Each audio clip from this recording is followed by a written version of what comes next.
The Love Police celebrated its 3-year anniversary on the 1st of May 2012. 3 years of learning, of winning, of failing, of a lot of love, fear, and the mirror of love, hate. I'm grateful for every experience I've had with this mission, this group, this idea, this thought complex.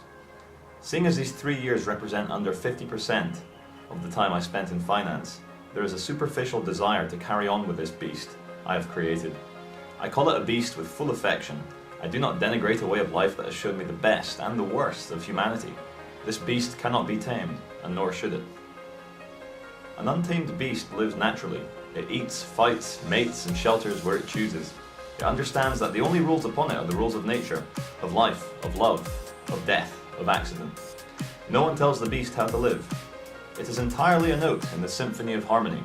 Its very natural essence lights a flame in us. Its a priori rebellion to the artificial ignites that fire. 5 days have passed since the anniversary, and I've been thinking. I've thought about my life, what it might mean, and how I can be best of use to the superorganism, or collective consciousness if you prefer a more Jungian approach. The inescapable conclusion is that I must push my agenda of freedom. I must encourage people to stop obeying. I must help deprogram lifetimes of conditioning to the state, to organized religion, and to banking. In doing so I learn. By helping others I help myself. My selflessness ending up being the most selfish of acts.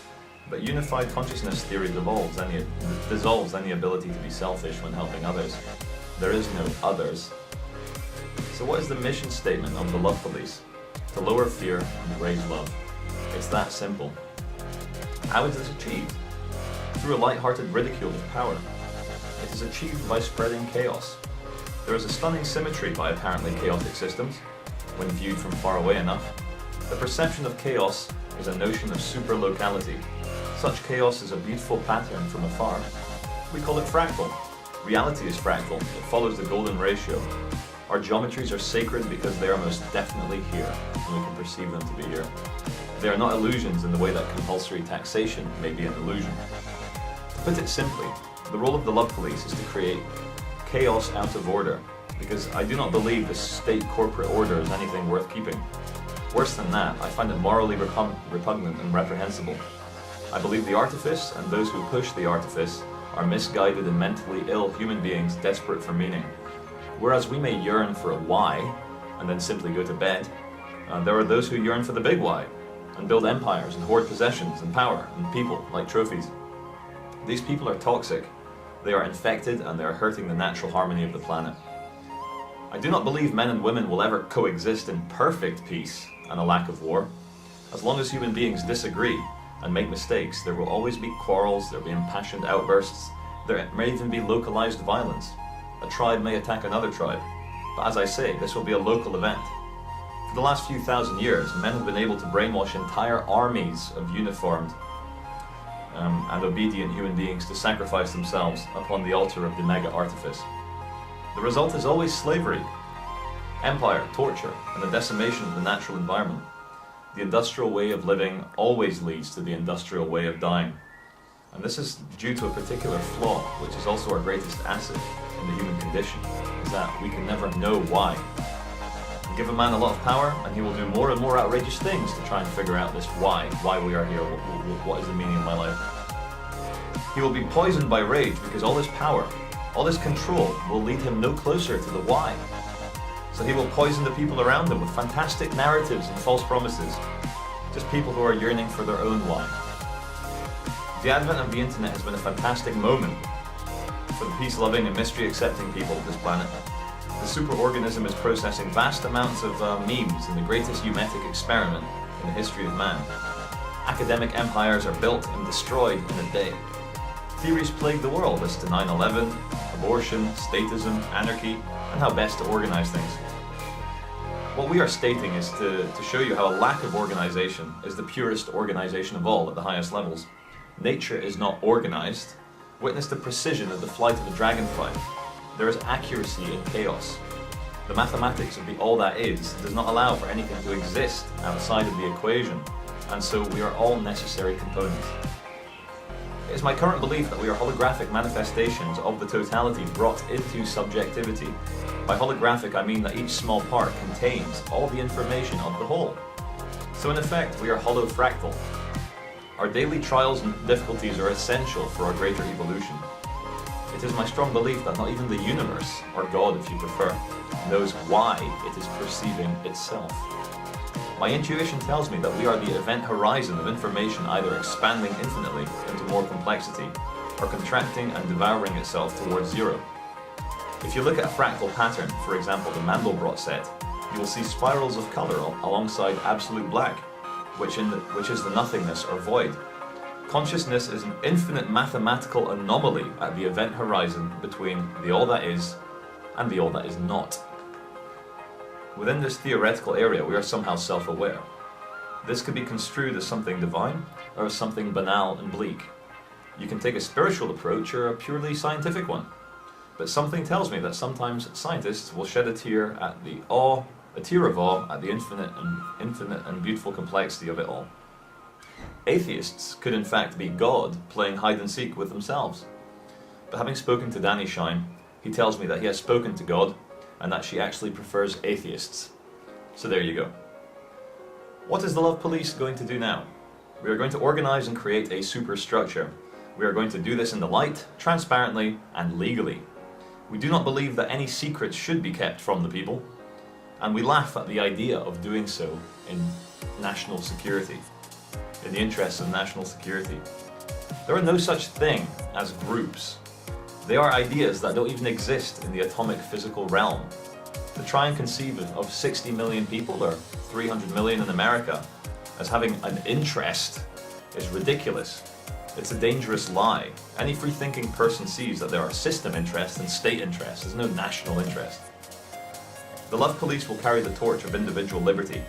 This is a liberty that is not compatible with state, organized religion, nor with the corporatocracy of the military, industrial, pharmaceutical, educational complex.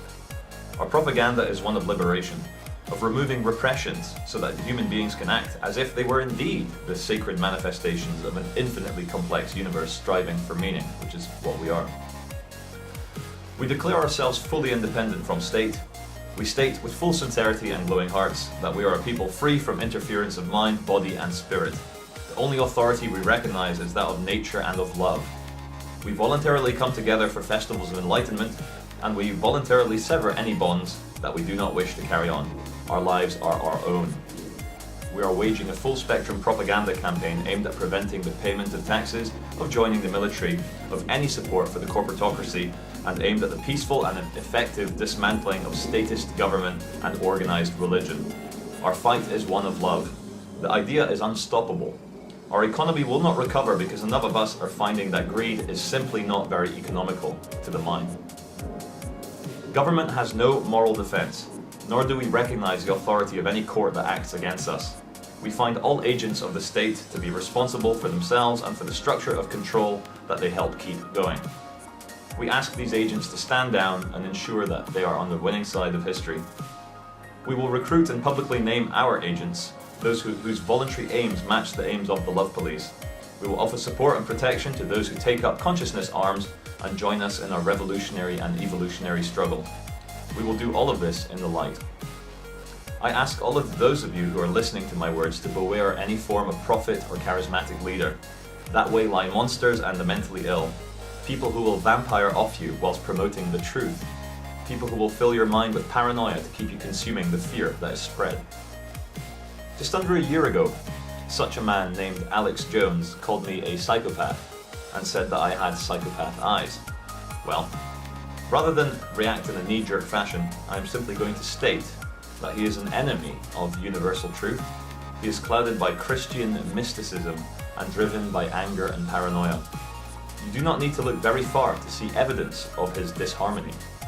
He struggles with his weight and greed because he secretly hates himself.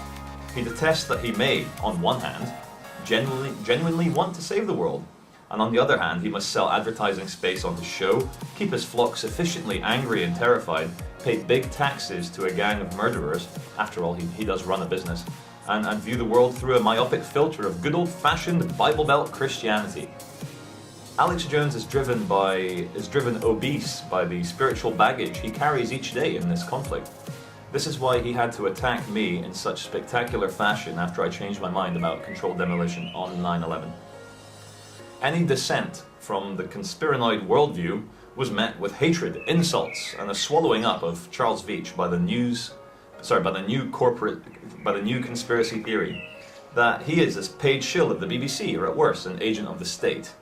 Of course, neither is true, but don't let the truth stand in the way of a $20 million a year t-shirt, DVD, and radio business. I ask anyone listening to me now to beware this man. He tells a good story, but like his physical body, it's an overinflated and ultimately fatty story. Please see the conspiracy theory world for what it is. It is a perceptive interpretation of reality. That is all we have. What we may at times theorize as groups of assassins or agents carrying out an atrocity may in fact be a global manifestation of hate playing itself out in the collective consciousness. False leaders such as Alex Jones are indeed an impediment to the awakening of people away from statism.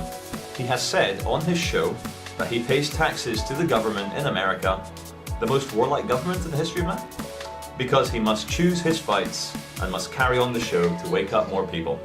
But he fails spectacularly in both a philosophical sense and a moral one.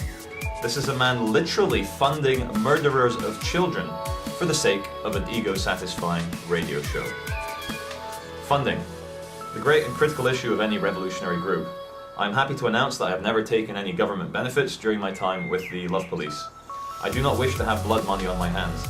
I do not wish to be polluted and paid off by a slave system. I have had to rely on funding from private individuals to ensure that all films are free. I have to accept donations to ensure that I can travel and eat. Whereas I would absolutely love to pay for food and travel with good vibrations, this is currently not an option. I recently made a video asking people to not donate, but to create. Having thought long and hard about this, I did the video as a reaction to the mounting criticism and personal insults aimed at my chosen method of fundraising. Police helicopter going around it. I did this as a reaction to the mounting criticism and personal insults aimed at my chosen method of fundraising. But you know what? Funding must come from somewhere, and the model I've proven to work is the one where those who can afford to spend money and support a revolutionary group do so to ensure that all those who cannot can still fully participate. I do not ask for a profit, but simply funding to be able to do what I believe I do very well. Agitate, inspire, educate, and now organize phase 2. So please do fund us if you can afford to.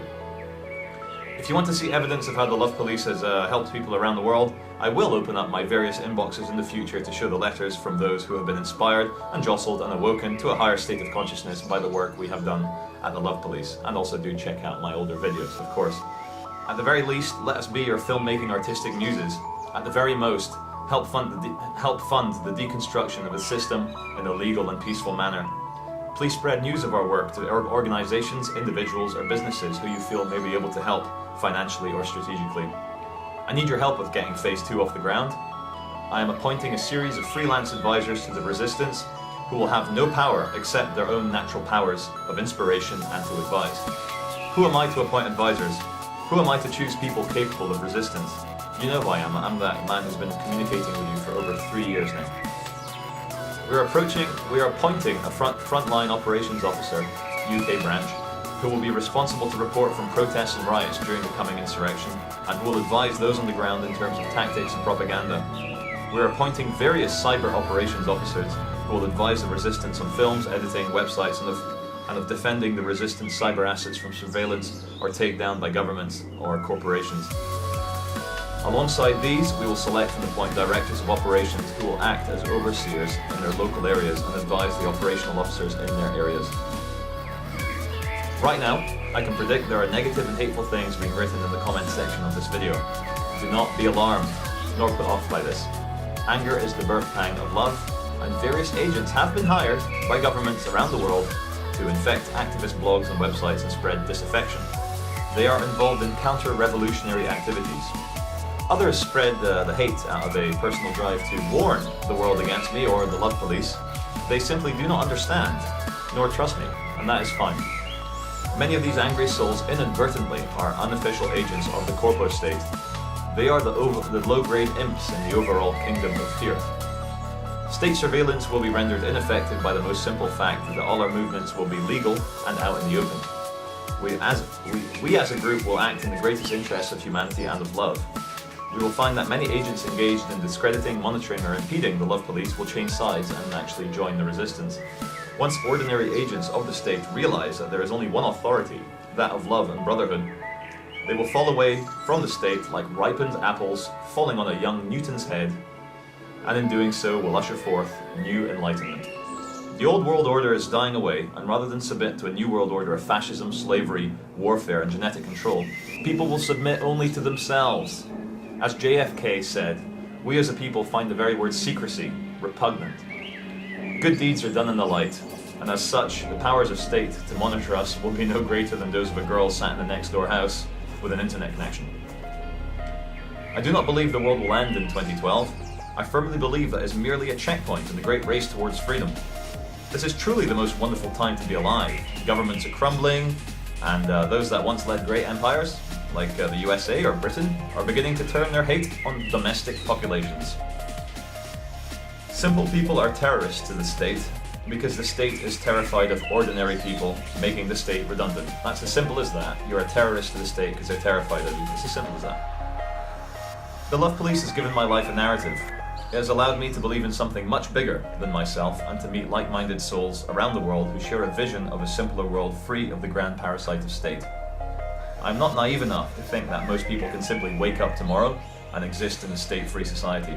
I can dream of this, but this dream can only become a reality once we've exposed the horrors of a dependency on state. The dead children, the abused women, the bombed hospitals. Those very dependent on state and on their job will create a consciousness paradigm of how they need the system. Their incorrect maxims and poor logic may even lead them to fight you. This is a sign that you are right. What makes me think that this group, this way of thinking, will not be infected by the will to power, greed, and infighting? What makes me so sure that this time it will be any different? Well, I do not judge the righteousness of an act on the many men who have attempted and failed the same thing. I do not withdraw myself from the candidacy of doing something for the world because others have tried and then were defeated by ego. Most of all, I do not stop myself from doing the right thing just because the path is very challenging. Somebody should do something, and I simply discovered that that someone is me. I cannot wait for others anymore. I cannot wait for charlatans to sell me another DVD of how bad it is. I simply cannot sit idly by anymore. And so phase 2, the active phase of the love police, is born now. In summary, I believe that the current system of government colluding with the big corporations is destroying humanity and the natural world, and I am committing to stopping it at any cost. I do this for shallow as well as deep reasons. On the one hand, I need narrative and something to do. On the other, I deeply love my experience here, and I deeply love the people around me. Most of all, I'm going to be a father in 4 months, and when my children ask me, "Daddy, what did you do to help the world?" I must be able to look proudly in their eyes and say, with full conviction, everything I could. So in service to you, with full prejudice against all those who wish to control men, and in total love, Charles Veitch.